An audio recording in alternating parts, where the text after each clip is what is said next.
Over that summer I read pretty much every book I could on the subject before I did something dumb. I went to my dad and asked him if I was adopted. This conversation didn't end well. I don't remember everything that was said, but it escalated very quickly and ended with him hitting me. My dad hit me so hard that he actually broke my right cheekbone. My mom rushed me to the hospital, and I was coached saying that I was accidentally hit by a doorknob. I eventually had to repeat the same thing to CPS. After a week back from the hospital, my mom and dad revealed to me that he was actually my stepdad. When they were in college, my mom was dating a guy who she said was a real a-hole. When they found out that she was pregnant, he left her. But my stepdad stepped up and did everything that he could, and they put his name on my birth certificate. My mom then explained that when I confronted my stepdad, it really hurt him and lashed out in anger. It was wrong and they both asked for forgiveness. I unfortunately agreed. We seemed to go back to being a somewhat normal family again, but I began to notice things that I didn't before. Whenever my younger siblings needed something, my mom and stepdad would drop everything to help them. Meanwhile, I was told to figure it out myself. For birthdays I would get next to no attention, usually just a hug from my mom. I didn't even get a cake after I turned 6. Meanwhile, my siblings would get a party and the work pulled out for them. My stepdad would come back from work and wanted nothing to do with me. Middle school was absolutely hell. I was and still am an introvert who would usually rather be by himself reading than talking to people. In my old school, I was still the odd one out,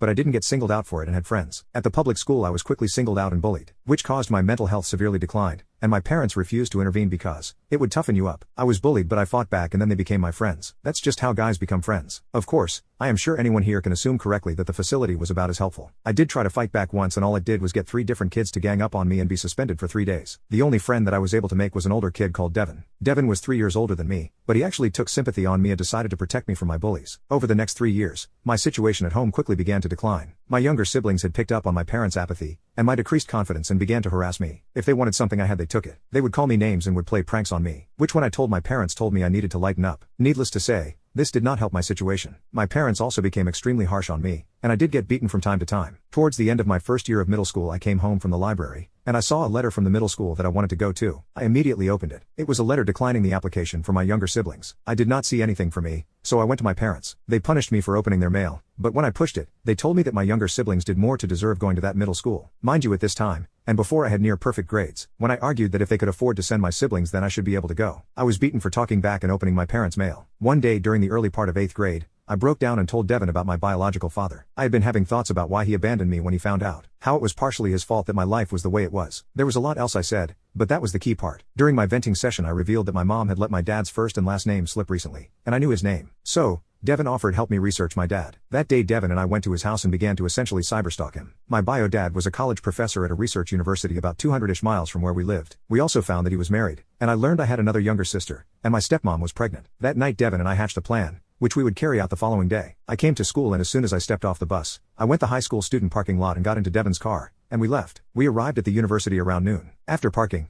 Devin immediately went to the student center and asked which office my dad worked at and got directions. We went there and he was gone on lunch, but when he came back about an hour later, he saw us sitting outside his office and asked who we were. I remember asking for his name, and then asking if he knew my mom. When he confirmed both, I told him who I was and that I believed I was his son. I remember that he immediately hugged me warmly and started saying "oh my God" over and over. He immediately brought us in his office to talk and canceled his classes for the day. After that Devin left, and my dad took me home and introduced me to his family. My stepmom was surprised. She knew my dad had a son, but a 13-year-old popping out of nowhere is kind of a surprise. Then they explained what happened. According to my dad, he was dating my mom during their senior year of college, when she told him that she was pregnant. He and my mom were having problems in their relationship, and he suspected that she was cheating on him. He was planning on breaking up with her, when she had told him. He honestly suspected that it was an attempt to stay together. So he told her that he would be willing to do a paternity test, and co-parent, but that he refused to be in a relationship. Turns out that my mom was cheating on him with my stepdad, and when he had a much more positive response, she cut contact with my dad. When my dad married my stepmom, he told her that he may have had a child, and they decided to look my mom up on Facebook and saw a few pictures of me. He had reached out to my mom via FB, but she immediately blocked him. He had considered getting a lawyer but figured it would be all but impossible to get custody or even visitation rights without a paternity test, which my mom and stepdad could have blocked. I told him everything that my mom and stepdad had put me through, even more than what had been said above. When I finished, I was crying,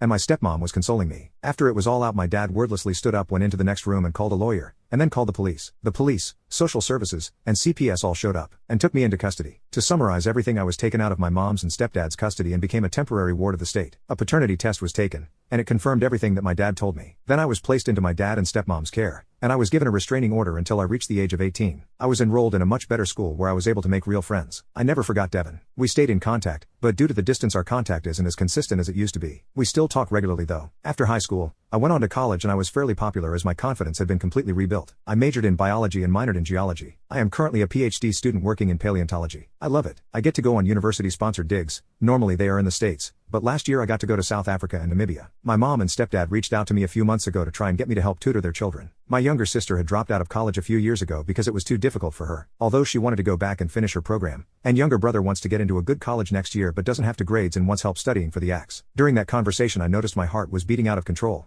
and that I was having difficulty breathing. I am certain that it was a panic attack, but I had never had anything like that. So I just hung up on my mom and sat on the couch. The following day I began to receive a couple of texts from my mom's kids asking for help and blocked all of their numbers. Afterward, I didn't hear from them until I received a barrage of emails from them on my university email. Essentially they were apologizing for how they treated me and that they wanted to fix things so we could be a family. Originally, I had decided that I wanted to send an email back telling them that I wanted no further contact, that even hearing from them was causing a traumatic response over a decade later, and that I feel the only reason that they are reaching out is because they want a free tutor. I never sent it. Instead, I decided simply to block them. Regardless, I have a strong relationship with my dad. We have spent a long time building that relationship and make up for lost time. I have a good relationship with my younger half-siblings from my dad and stepmom. I play with them and spend a lot of time with them, but there is a fairly big age gap between us. My stepmom and I are on good terms. I'm not sure how to describe our relationship, but I would say that while she didn't completely replace the role of a mom in my life, she did become a motherly figure. I have no idea if that makes sense, but it is the best way I can phrase it.